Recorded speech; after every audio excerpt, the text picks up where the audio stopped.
Apostolic Church, we believe that we are not going through the tribulation. We are going up, be caught up with the Lord in the rapture. Jude speaks about the Lord returning with 10,000s of his saints. Now, if he's coming back to do judgment, and we here on the world in the tribulation, then where did them 10,000 saints come from? That's because the saints ain't here. Well, I read the saints saying, no, we ain't gonna have to go through. They say it ain't yet. Because we won't be going through. And when you read in Revelation, all them people gonna have to take, everybody gotta take the mark of the beast. We ain't gonna, oh no, man, let me holler at you next week. I'm gonna come back, but I gotta go. No, you're gonna have to take the mark of the beast. And if you take the mark of the beast, in the eyes of Christ, that means you have committed spiritual adultery. You are not mine, because his church is sealed by his blood, by his name, and she ain't taking nothing else. So the church ain't going through the tribulation, but we are learning in the scriptures how to defend our faith and explain to these people why we believe what we, and we see it coming to pass right in front of our eyes. For decades they've been preaching it and teaching it, and now it's happening. I mean, like on fast forward, it's coming. It's coming fast.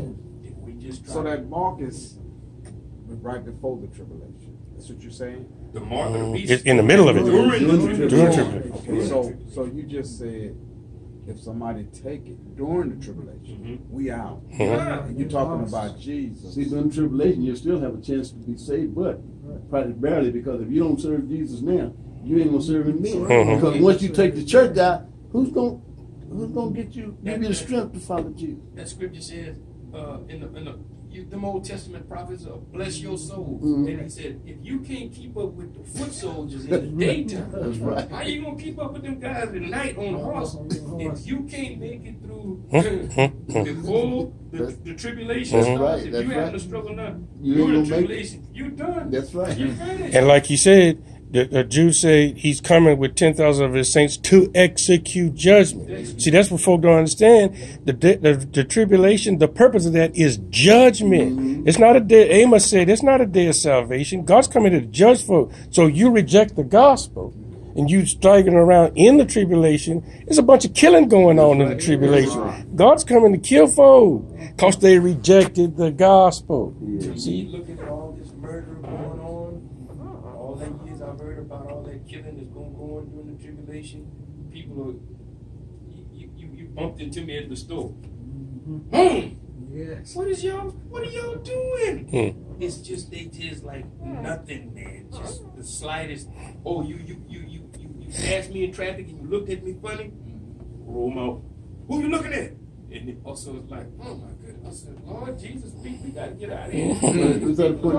If somebody don't go when the light turn green, you better not honk at them. That's true. Stop, they get out of the car and come back and shoot you in the head. That's just true. for honking. This is crazy. So you better sit there and be patient. Lord have God mercy. tell us to be patient, better be patient. Yes, sir. We love you. The main thing now is to watch Israel, Mm-hmm. because that's what's controlling us right now. All these nations are going to come up against Israel. And the Lord said he's coming back with his saints to fight. Yes, sir. And you can see the attitude turning against Israel already. Everybody. You can see it. This last week, Yes, sir. all these nations, they want to make Jerusalem a capital. And they said no. Obama wouldn't say yes, but Trump said yes. And when you start When you turning do against that, Israel, you in trouble. He said, he that's against Israel against the Against apple me. of my eye. That's right.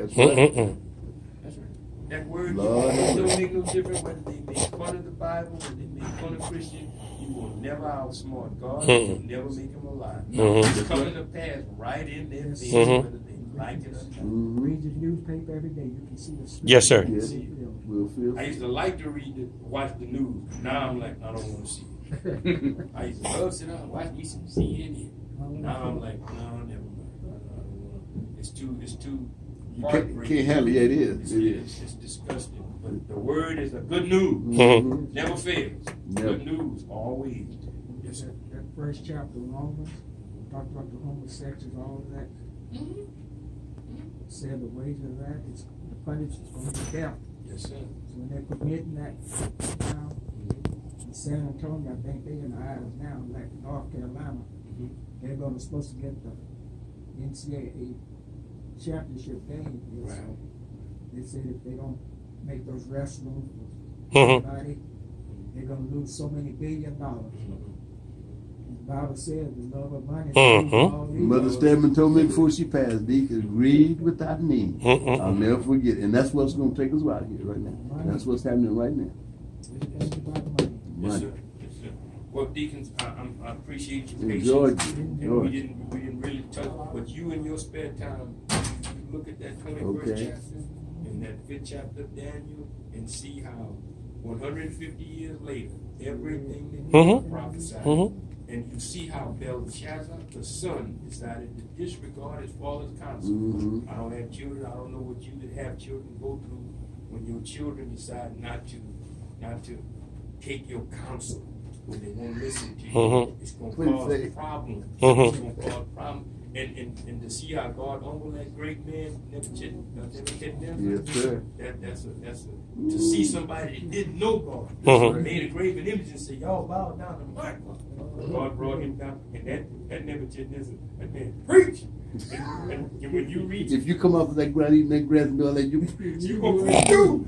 And then when Daniel preached to Belshazzar, the danger of telling that man those words, that his life could have been in jeopardy for telling him, and he told him, I don't need you. I don't keep your gold chain. I don't need your reward. I'm gonna tell you what it means. Mhm. Told that man what's fixing to happen, and this night, and the Persians, the Persians and the Medes is sneaking in through the waterway, coming in through the river. They done stop the river from flowing, and the watchman is looking. They don't see nobody on it. Everything is safe. Y'all come on and party, man. It's all, ain't nobody coming. But they sneaking in under the. Hmm. And next thing you know, they kill the king. And the words of Isaiah done went to the grave. God put a word in your mouth, a prophecy in your mouth, you might go to the grave and not see it coming back. But if God put that in you to say that, it's going to come to pass. It's going to come, yes, sir. And the greatest nation in the world fell without a fight. Mhm. They didn't even have to fight to take it because everybody was drunk. Mhm. My Lord. Didn't even have to They were fight. using God's thing for God's purpose. They were using for that purpose. Mhm. Mhm. They all got drunk and they took the city and Babylon fell, and the greatest city in the world fell without a fight. See, But do you notice? that's preaching. But did you notice as you go through how he uses one for another one, but then the one that he uses always overdoes itself, and then he has to use something to get them? Yes, sir. So you're going to have to do it God's way. You might run for a while, but you can't get away. Yeah. It's in the answers that plague us in the time. It's in the Word. Mhm. It's all in the Word. And I believe the Lord is going to be with us in your individual churches, in your homes. He can keep us safe. Yes. But if the trouble comes, I don't want us to have hearts. I'm still challenging myself when David said, I will not fear what man can do to me. I say, that man is ready, bro. And I said, Lord, I want to be to where I'm not afraid no more. And then when the scripture says in 1 John, perfect love casts out. Mhm. You ain't worried, you ain't scared when you got the love. You know. But at the same time, what we gonna do? Snake in the room. I love the Lord. We're gonna deal with this snake right here. We're gonna stop this snake. But we don't wanna, but there's so many restrictions of how you respond that you can't pull a lawsuit on us, on the organization, you know, your local church. It's gotta be right, it's gotta be done. And as the devil was saying, we playing now. See, some of the young folk, they get bored by this. Oh man, y'all, we need to be out doing something. And I'm like, everything that's what the Lord told me one morning when I woke up. Everything has a time of preparation. This is what the boring meeting is about. Preparing for when the moment happens. And we not just standing there like, yes.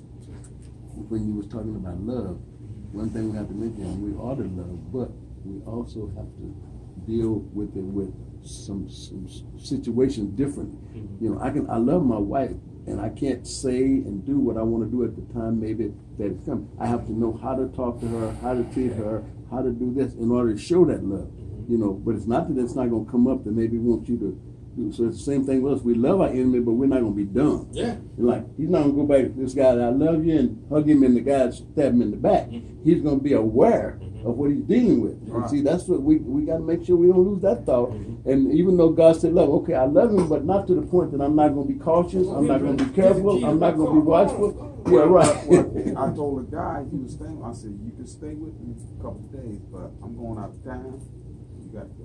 And then when I would leave my house, I said, "You got to go find something to do till I get back home." Yeah, that's right. Some Yeah, would think you that's gotta be, evil, but I can't have him in my house. Mhm. That's right. Yeah, you got to use some Wisdom. wisdom. Yeah. Yes, sir. Absolutely. And the Lord tells us how to do it. We have much need for prayer, but the final word was, brother said it like this, that when he says in the 21st chapter of Isaiah, watchman, what of the night? The watchman said, day coming in the night. And when he says day coming, that's like sun's gonna rise, sun's gonna shine, it's gonna be good. Then he says, then the night. There may be a moment where God is merciful to us and the economy prospers and all that, but trust us, be sure, night is coming. And you can't wait until night. But now the other thing that one person described that as meaning is that we use this time of God's mercy and kindness and leniency to get right with God, Yeah, to repent, to draw close to him, because you won't be able to go through this without a close fellowship with the Lord, to give you that discernment, to keep talking about what to do, what's coming. That's what has saved me from many troubles, is the Lord give me that warning. When you walk in the church, this is how you respond. When you go into work, before I get to work, they set you up. And I'm like, oh Lord, here we go. I don't know what's coming, but I know when I get to work, it's going to start to unfold. But that fellowship with the Lord, him giving you, as his watchman, the heads up of what's coming. If you don't have that unity, that holy walk with God, then you can be taken unaware. And so holiness is not a request. Holiness without which no man shall see. We can't be like the other churches. Them guys, they doing everything in the church, man. They doing everything the sinner do, and they just show up on Sunday. We can't be like that, because that makes you too vulnerable to the attack of Satan. He can walk right in And to the judgment of the Lord. And to the judgment of the Lord. That's what's worse than the attack All right. of man.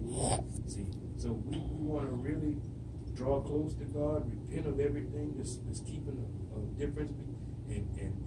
And if you're, and I know I don't want to offend nobody, because many brothers are loyal to their pastor.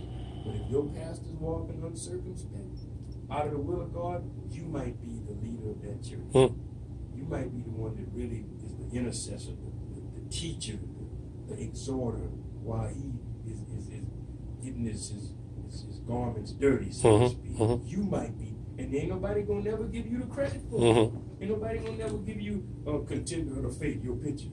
you I'm gonna tell the apostle you're talking about. But you gotta No. You gotta live. That's right. Because Jesus is gonna reward you. That's right. I found out, I got a testimony. Oh, he reward. He reward. I can see it. Just I'm gonna shut it. I'm gonna leave it alone. Preachers, not our preachers, but some of these television people, y'all need to learn how to ask God for something big, believe God for financial. So in 2014, I wanted a financial miracle. I wanted God to say, God, I ain't scared. I want you to bless me. Financial miracle, so I can get out of this indebtedness. 2014, got sick one day, got in the hospital, long story short, had to have colon surgery. Went in there, come out of the bathroom when I was in the emergency, and heard the doctor talking to my wife. I come out and I said, Doc, what's wrong? He says, you gotta have a colon resection. I said, what that? I said, I gotta take a foot of your colon out. I said, well, go on, do what you gotta do, man. I was talking to him like he was working on the truck. Fix the truck, man. But he said, okay, I'm gonna admit you tonight. They gave me the surgery. That surgery cost at least the surgery and the recovery and all the other medicines, at least $250,000. Never paid it back. That was your. My employers took that and made it disappear. Wow. Now, here's the thing. I'd asked God in 2014 for a financial miracle. One of the brothers said, well, Dick, if he'd have given it to you, you'd have had to use it to pay for your surgery. so God knows when He answers your prayer. Yeah, maybe but not the way, yeah, okay, But He yeah. answers your Yeah, not the way you